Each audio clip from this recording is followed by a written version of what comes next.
So, Professor Smith, moving on to high schoolers who can be more difficult to deal with, thinking about what characteristics are important to knowing and teaching them Bible studies, what sorts of things invite them into the Bible study?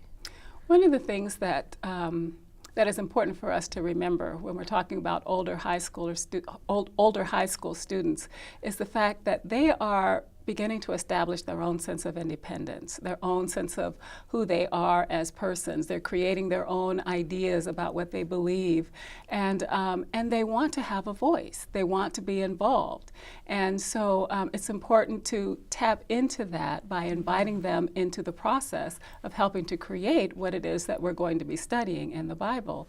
And I'm reminded of a time when I used to work as the Minister of Evangelism and Discipleship at my former church in Phoenix, Arizona. And we had a really hard time getting the youth, high schoolers in particular, involved. And so we launched a program called Straight Talk. And basically what we said to them is that whatever you want to talk about, we'll talk about it. And so we had a brainstorming session, and we must have had a room full of 30 or 40 kids, and we'd put all of these things on the board.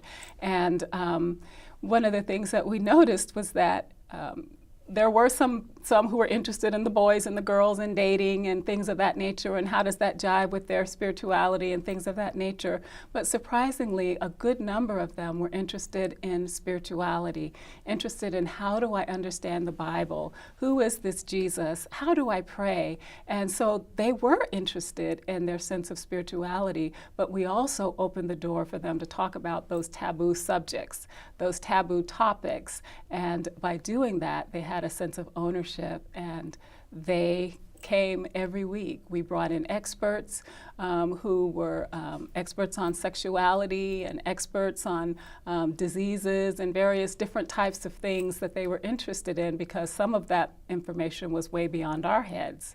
But then we were able to then look at the scripture and begin to talk about how do we make decisions with regards to some of the things that we encounter.